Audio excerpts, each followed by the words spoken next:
सुन रहे हैं माँ मैथिली म्यूजिक की प्रस्तुति।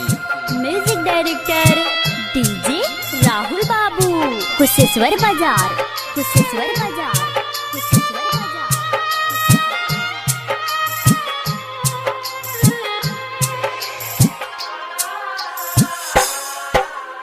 माँ गायत्री रिकॉर्डिंग स्टूडियो।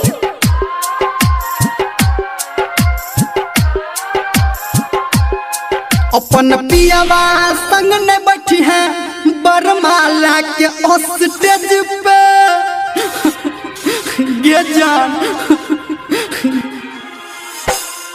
अपन पियावा संग ने बैठी है बरमाला के स्टेज पे, नहीं तो जोहर खा के मरबो शादी के तोहरा डेट पे गे जान। अपन पियावा संग न बैठी है बरमाला के स्टेज पर, न त जहर खा के मरबो शादी के तोहरा डेट पर के जान।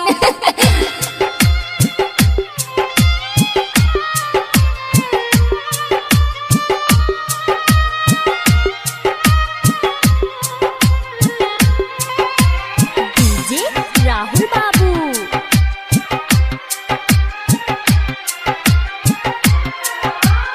कुशेश्वर बाजार, कुशेश्वर बाजार।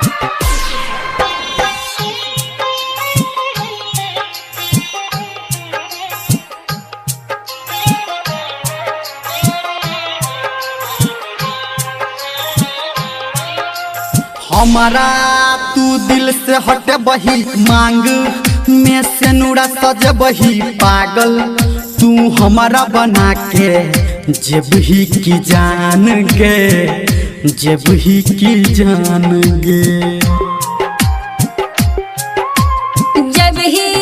जब पियावा घर चढ़ी के तू गोली तकी है, नहीं हमरा ओरी सुन ले हमर जान गे, सुन ले हमर जान गे। शादी के लहब वीडियो डोली है नहीं जानू नेट पे, नहीं तो जोहर खा के मरबो शादी के तोहरा डेट पे गे जान।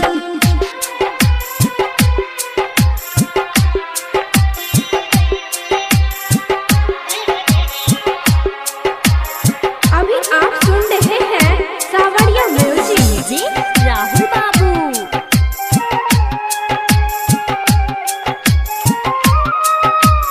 कुशेश्वर बाजार, कुशेश्वर बाजार।